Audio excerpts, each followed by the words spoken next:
Blue Bloods has been around for over a decade, and in that time, we've seen several characters come and go. Some actors have literally started their career on this show. There have been so many characters that we've forgotten about some that might actually be a lot more important than the show initially let on. In this video, we're going to be talking about one of those characters, one that was played by Michael Imperioli. So let's jump right into it. First, the Blue Bloods character Michael Imperioli played. Michael Imperioli was actually the first guest that ever starred on Blue Bloods. He came on the show as New York Attorney General Robert Lewis. His character was first introduced in the episode The Greater Good during season 7 of the show. In the episode, Lewis led the investigation for the shooting of Thomas Wilder, a serial killer, along with the grand jury trial of Danny Reagan. He's actually an old friend of Aaron Reagan from college, which is why it's surprising he was forgotten so easily. As a lawyer, Lewis was basically ruthless and isn't satisfied until he gets what he wants.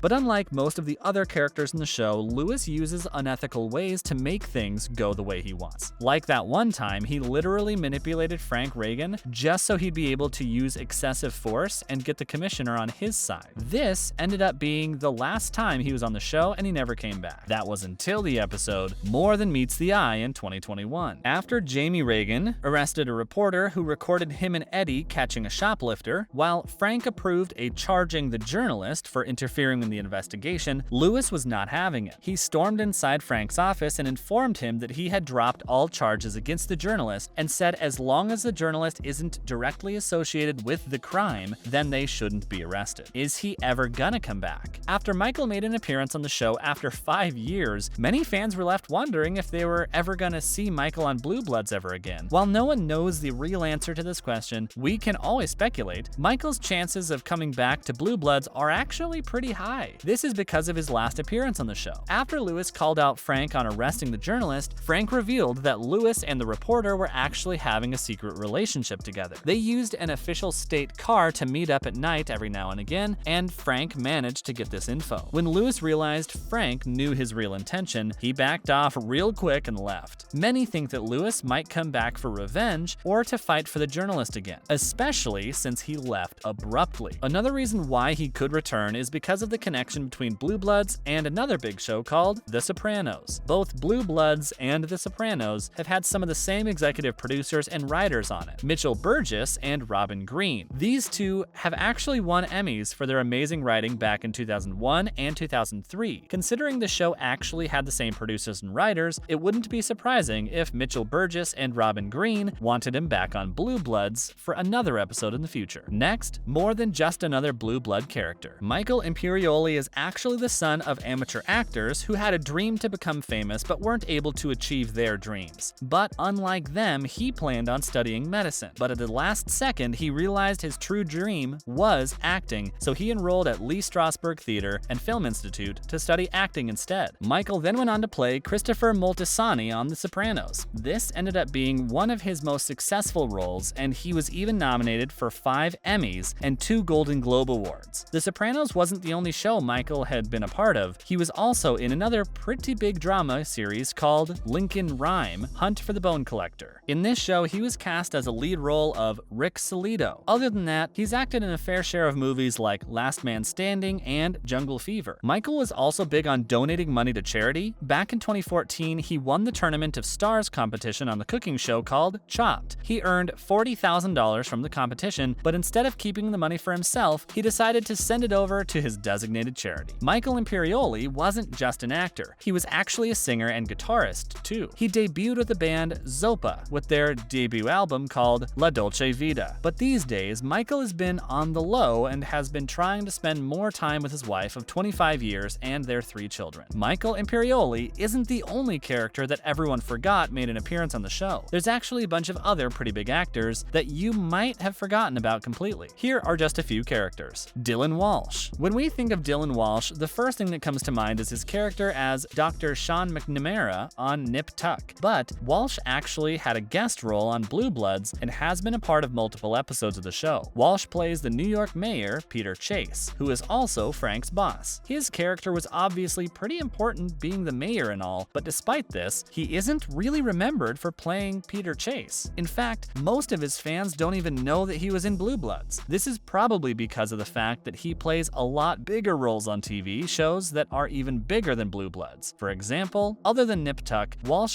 appeared in multiple episodes of NCIS New Orleans and The CW. All these shows overshadow his role as the mayor of New York in Blue Bloods. Next, Lorraine Bronco. Lorraine Bronco used to be a pretty big actor back in the day and had been nominated for Emmys, Golden Globe Awards, and more. Just like Michael Imperioli, Bronco also is best known for her role as Jennifer Melfi on The Sopranos, but she's also made appearances on Blue Bloods. Surprisingly enough, she also portrayed the mayor of New York City as Margaret Dutton before Dylan Walsh took that role. She only ended up appearing briefly in 5 episodes of the show and has never been seen since. Because her role was so small, it's no surprise many people never realized that this Sopranos star was also a part of this show. Up next, Bebe Neuwirth. Bebe Neuwirth has had a total of 9 brief appearances on Blue Bloods as Kelly Peterson. Kelly Peterson was initially introduced as Inspector General of the police department. However, she actually ended up resigning because of her feelings toward Frank. Despite her quitting her job and everything, we never actually got to see her and Frank get together, which is why many think that she might return for another season as Frank's love interest. Now that you know basically everything about Michael Imperioli's character on the show, here's some other additional information about Blue Bloods that's been all over the internet lately. The real reason Amy Carlson left Blue Bloods. Amy Carlson leaving Blue Bloods was a big surprise to fans, especially since she had been one of the original and main characters of the show. Carlson played Linda Reagan, who was the wife of Danny Reagan as well as a nurse. Her character was pretty recurring and showed up quite a lot. But then out of nowhere, the show revealed that Linda Reagan had died in a helicopter crash. If things couldn't get any worse for her death, actually happened off camera. So her character didn't even get to have a proper goodbye either. Amy Carlson herself said that she actually wanted to continue playing Linda, but was never invited back for another season 8. She said that she felt bad about how the producers just killed her off randomly and said, "I wouldn't have done that." Despite this, she said she would return to the show in a heartbeat if the opportunity ever arose, but that clearly hasn't happened yet. Lastly, Tom Selleck reveals why he thinks fans have stuck around for so long. Blue Bloods started over 12 years ago, yet the show still has a loyal fan base that never stopped watching the episodes. Most of these new shows usually overstay their welcome, but fans still eagerly wait for the new episodes of Blue Bloods as if it's a new TV show. Tom Selleck reveals why he thinks that fans might have stayed on for so long. According to him, Blue Bloods is a pretty character-driven show which he finds the most entertaining to watch. He says that there's too much happening all the time in character-driven shows that you don't really have that much time to get bored. Apparently, this was the main reason why he accepted his role as Frank in the first place. And that's a wrap for today's video. Did you forget that Michael Imperioli played the attorney named General Robert Lewis? Make sure to let us know in the comments down below. As always, don't forget to give this video a thumbs up and click the subscribe button for more videos like this one. We'll see you next time.